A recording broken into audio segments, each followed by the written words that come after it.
ఎన్నికలకు సంబంధించి ప్రస్తుతం ఈ రోజే చివరి రోజు నామినేషన్ ఉపసంహరణకి సంబంధించి అయితే ప్రస్తుతం కరీంనగర్ లో ఎటువంటి పరిస్థితులు ఉన్నాయో మా ప్రతినిధి ప్రశాంత్ లైవ్ లో అందిస్తారు. ప్రశాంత్ చెప్పండి, నామినేషన్ ఉపసంహరణకి సంబంధించి ఈ రోజే చివరి రోజు, మరి సాయంత్రానికల్లా ప్రస్తుతం అభ్యర్థులు నామినేషన్లు వెనక్కి తీసుకోబోతున్నారు. మరి దీనికి సంబంధించి ప్రస్తుతం అక్కడ పరిస్థితులు ఏ విధంగా ఉన్నాయి? ఒక పక్కన రాష్ట్ర ఎన్నికల సంఘం ఫైనల్ చేసి గుర్తులను కూడా కేటాయిస్తుంది. ప్రస్తుతం కరీంనగర్ లో గ్రామ పంచాయతీ ఎన్నికలకు సంబంధించి ఓవరాల్ గా పరిస్థితులు ఎలా ఉన్నాయి?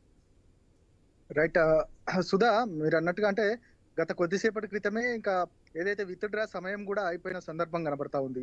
ఖచ్చితంగా ఉమ్మడి కరీంనగర్ జిల్లా వ్యాప్తంగా పెద్ద ఎత్తున ఈ యొక్క స్థానిక సంస్థల ఎన్నికల పైన ప్రధానంగా మొదటి విడతకు సంబంధించి ఇక మన నామినేషన్ల పర్వం చూసాం. తర్వాత ఏదైతే పూర్తిగా స్క్రూటినీ, ఆ తర్వాత ఈ రోజు విత్డ్రా ఈ రోజుతో ముగియనుంది. దీనికి సంబంధించి ఇప్పటికే గుర్తులు కూడా కేటాయించారు.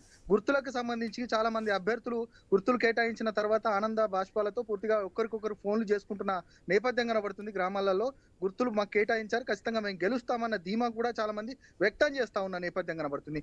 కానీ ఒక అంటే ఇదే ఎలక్షన్లలో కరీంనగర్, ఉమ్మడి కరీంనగర్ జిల్లా వ్యాప్తంగా ఒక విచిత్రమైన సంఘటనలు జరిగాయి. దానికి సంబంధించి కొన్ని మనం ఉదాహరణగా చెప్పొచ్చు. జగ్గాసాగర్ కి సంబంధించి ఇంకా మెట్పల్లి అంటే జగిత్యాల జిల్లా మెట్పల్లి జగ్గాసాగర్ లో ఒక విడిసి అంటే విలేజ్ డెవలప్మెంట్ కి సంబంధించిన ఒక కమిటీ అంటే ఒక ఎన్నికకు సంబంధించి ప్రధానంగా ఈ ఖచ్చితంగా గ్రామ పంచాయతీని ఏకగ్రీవం చేయాలనేది కూడా తీర్మానం చేసింది. ఆ తీర్మానానికి తగ్గట్టుగానే ఇక గ్రామంలో ఒక వేలంపాట నిర్వహించారు. దాదాపు 28 లక్షలకు పైగా వేలంపాట పాడారు. దానికి సంబంధించి ఈ వేలంపాట కరెక్ట్ కాదు అన్నందుకు గురేటి కాపులకు సంబంధించి ప్రధానంగా ఒక సామాజిక వర్గాన్ని పూర్తిగా గ్రామంలో బహిష్కరించారు. ఎవరు కూడా అంటే వైద్య సహాయం చేయకూడదు, అదేవిధంగా మీ సేవకు సంబంధించిన సహాయాలు మిగతా గ్రామానికి సంబంధించి ఎలాంటి సహాయ సహకారాలు చేయొద్దు అంటూ కూడా తీర్మానాలు చేశారు. దీనికి సంబంధించి ఆ కాపు సంఘాలకు సంబంధించి పెద్ద ఎత్తున ఆందోళనలు వ్యక్తమయ్యాయి. వారు కూడా చాలా బాధపడుతూ ప్రధానంగా కొంతమందికి ఫిర్యాదు చేశారనేది కూడా మనకు తెలుస్తున్న సమాచారం. దీనికి సంబంధించి ఖచ్చితంగా మాకు న్యాయం చేయాలంటూ కూడా ఆ కాపు సంఘాలు చెప్పే సందర్భం కనబడుతుంది. దాంతో పాటు మనం రీసెంట్ గా చూసాం, చాలా సందర్భాల్లో 40-50 లక్షలకు పైగా ఈ యొక్క సర్పంచి స్థానాలకు సంబంధించి ఏకగ్రీవాల నేపథ్యంలో ఒక్కొక్క గ్రామ పంచాయతీకి సంబంధించి 50 లక్షలు పలుకుతుందంటే ఖచ్చితంగా ఎంత వరకు ఈ అభ్యర్థులు ముందుకెళ్తున్నారు అనేది కూడా ప్రధానంగా చర్చకు వస్తుంది. దాంతో పాటు ప్రధానంగా అంటే దీనికి గుర్తులు అంటే పార్టీ గుర్తులు ఉండకపోవచ్చు, కానీ ఖచ్చితంగా గ్రామ పంచాయతీకి సంబంధించిన సర్పంచ్లే కీలకం.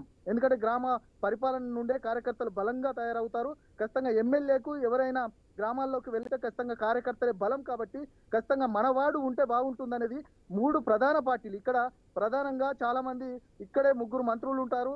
అదేవిధంగా బీజేపీ బలంగా ఉంటుంది. అదేవిధంగా మిగతా పార్టీలకు సంబంధించి 3 ప్రధాన పార్టీలలో బలమైన నాయకులు ఉన్నారు. ఖచ్చితంగా వారి వారి యొక్క ప్రాబల్యాన్ని పెంచుకోవడానికి ఖచ్చితంగా కిందున్న సర్పంచ్లను ఖచ్చితంగా గెలిపించుకోవాలన్న నేపథ్యంలో గ్రామాలలో కార్యకర్తలతో తిష్ట వేసిన సందర్భం కనబడుతుంది. ఖచ్చితంగా ఏకగ్రీవాలే కాదు, తమ అభ్యర్థులను గెలిపించుకోవడానికి పెద్ద ఎత్తున మోహరించిన సందర్భాలు కనబడుతుంది. అయితే గుర్తులు కేటాయించారు గత కొద్దిసేపటి క్రితమే ఎన్నికల సంఘం. ఆ గుర్తులకు సంబంధించి కూడా ఇక రేపటి నుండి ప్రచార పర్వం, మొదటి దశకు సంబంధించి ప్రచార పర్వం కొనసాగుతున్న నేపథ్యంలో ఖచ్చితంగా ఇప్పటికే ఈ ఒక దాదాపు మందు, అదేవిధంగా డబ్బులు మోహరించిన పరిస్థితి. మందు ఎక్కడికక్కడ డంపు చేసుకుంటున్నారు గ్రామాలలో. వీటికి సంబంధించి యువత కూడా కొంత అవేర్నెస్ అయింది. ఆ యువతకు సంబంధించి కూడా ఖచ్చితంగా ఎలాంటి కొన్ని డిమాండ్స్ కూడా తెర మీదకి తీసుకొచ్చి పెడతా ఉన్నారు. ఖచ్చితంగా అభివృద్ధి చేసే వారికే పట్టం కడతామని చెప్తా ఉన్నారు. కానీ ఖచ్చితంగా ఈసారి గతం కంటే కొంత అవేర్నెస్ వచ్చినప్పటికీ కూడా ఇంకా అధిక మొత్తాదులో ఖచ్చితంగా డబ్బు, మద్యం ఏరులై పారుతుందనేది మాత్రం ప్రధానంగా గ్రామాల్లో చర్చ జరుగుతుంది. మొత్తానికైతే ఒకవైపు ఈ నామినేషన్ల అంటే 3rd విడతకు సంబంధించి నామినేషన్ల ప్రక్రియ కొనసాగుతున్న నేపథ్యం, మొదటి విడతకు సంబంధించి రేపటి నుంచి ప్రచార హోరు మాత్రం కొనసాగుతున్న కనబడుతుంది. Sudha, Prashanth, thank you.